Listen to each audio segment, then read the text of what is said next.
it is Vegetarian. Welcome to my channel. Before I get into this video, please share, like, subscribe, have a little dance as you subscribe from happiness, because you're going to be getting so much content, so you can be happy as you subscribe, and I'm going to be happy and dance with you. So after this little silly introduction, I'm Vegetarian and I talk about eating disorders, veganism, parenting, and hopefully other topics in the future. And if that's of interest to you, please join us on this journey. And I'm going to be talking to you as I cook some pancakes. This is something that I do quite regularly. Here's the batter. Oops. And I'm cooking them. So they're pancakes for my toddler, and they are made from wheat flour, chickpea flour, mashed banana and breast milk that I'm just getting rid of from the freezer. So don't mind me as I do that. And today's video is going to be about, am I my eating disorder? Ultimately, I think the question behind it is, who will I be once I recover from my eating disorder? And there are different ways of seeing this. You could answer the question, am I my eating disorder? Both with a yes and a no, in my opinion. So I'm going to start off with the no. You're not your eating disorder, because your eating disorder is something that has polluted who you are. Something that's created its own voice and its own neural pathways and so on, but it's not fundamentally you.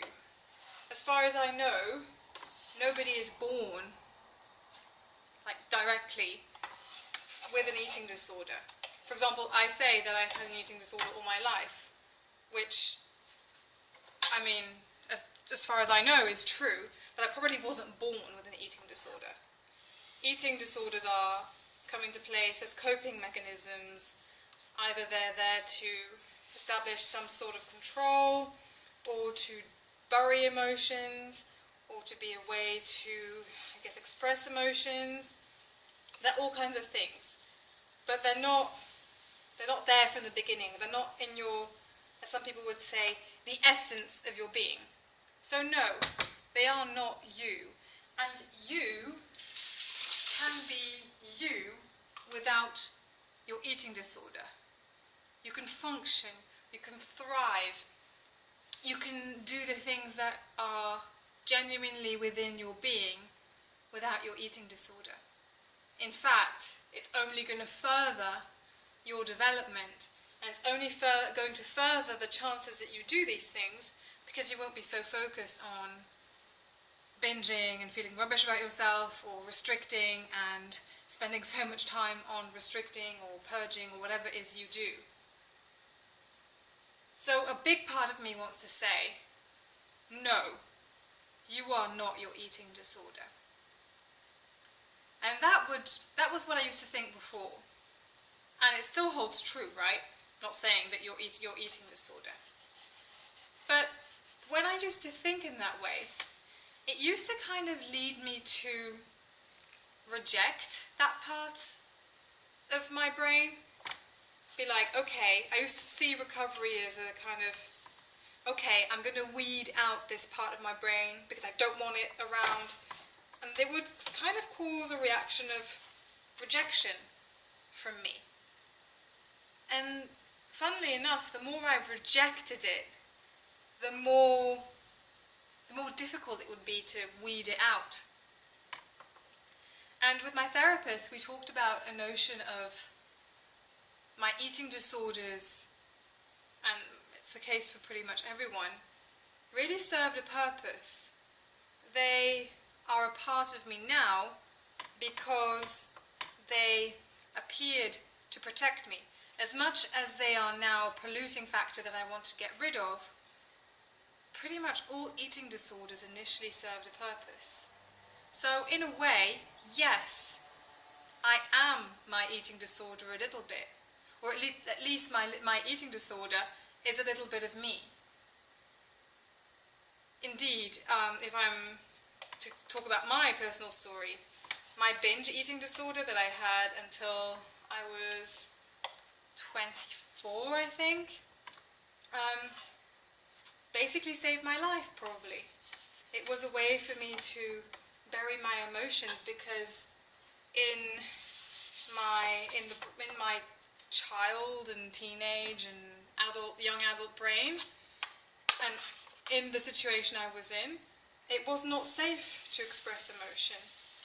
It really wasn't, and I think probably my brain interpreted it as it's not safe to a point where you might be threatened, your life might be threatened if you do express your emotions. And so binging, to humongous extents, became my mechanism of regulation and expression of emotions. And when I look at it, I think about my eating disorder with a newfound compassion. To a certain degree, it was just trying to keep me safe, with terrible consequences. But it was doing what was the best for the short term. And it really opened my eyes to see it that way. And then when we look at my anorexia and bulimia, they came in a part of my life where I had no control over these major events that were happening in my life. I might go into them in the future, but basically, and I think that happens for many people. You hear teenagers that were in a divorced family and became anorexic kind of down the line, for example, which is a typical example of losing control and trying to relinquish control in some way through control of one's body and food intake and exercise and whatever it is. And so again, my therapist said to me, Leah, if you hadn't become anorexic, you would have gone mad. You would have gone mad because you had so little control over your life and over these horrible events that were happening to you. That actually your anorexia also probably saved you. It gave you a sense of control when everything was going completely awry. And again, I found a degree of compassion for my eating disorder. And so although I am not my eating disorder is a part of me that has to some degree kept me safe. But it doesn't keep me safe anymore. It doesn't make me happy. I don't have that degree of urgency in relinquishing control nowadays. And although once upon a time the benefits were probably higher than the cost, at this point the costs have definitely overridden the benefits of anorexia. And so, although I am not my eating disorder, and my eating disorder is a part of me, it is a part of me that I wish to separate from at this point in time. And so now, instead of seeing my eating disorder as this evil entity that I should combat, that I should weed out, that I should wage war upon, I think I should accept that it's there and welcome it and say, thank you. Thank you for having kept me safe. I understand what you were trying to do. I suffer from consequences now, and I don't need it now. So, thank you, but you are no longer serving me. At this point, what you're doing is hurting me. So I have no business having you here, and I dismiss you. Just saying it blows my mind. That you can just, that accepting that something that causes so much pain was actually there to protect you, and that you can, to a certain degree, recognize that, accept it, thank it for what it's done, and then dismiss it. Feels so, I don't know, I feel a sense of relief. And I think this is true for other problems like anxiety, like really big anxiety. I think you can say to your anxiety is ultimately also trying to keep you safe.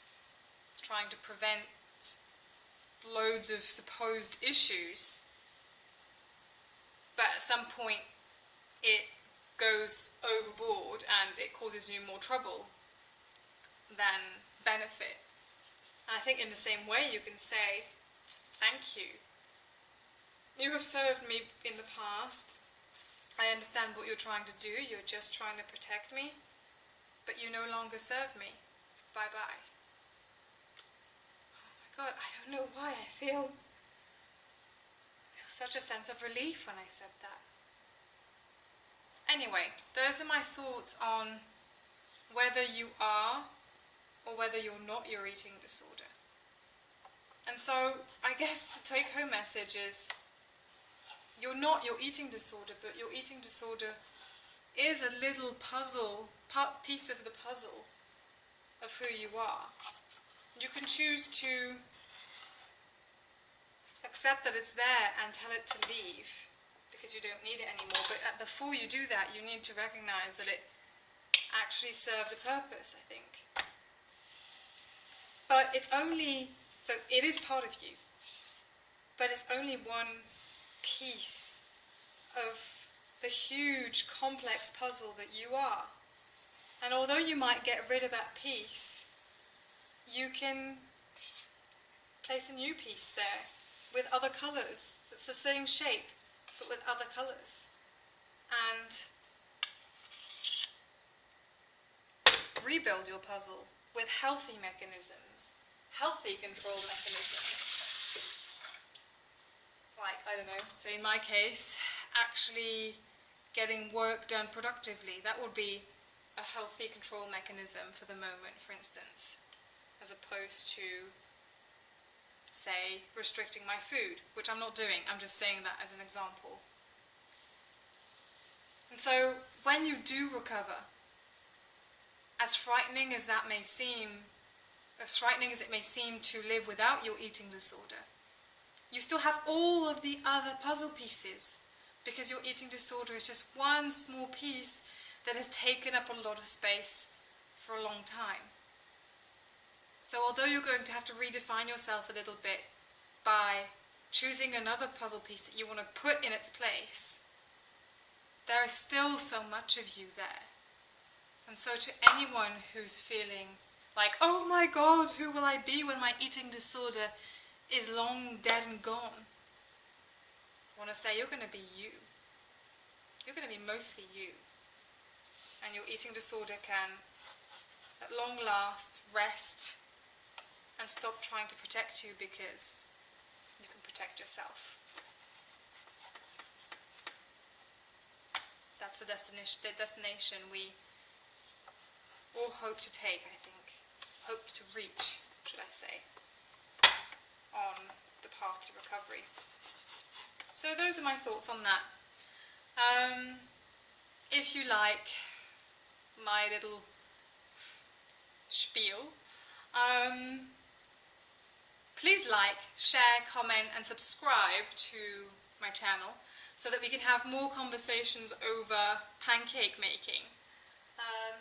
Bake your own pancakes. Maybe we can chat as we bake pancakes and have a little dance in the process. Anyway, yeah.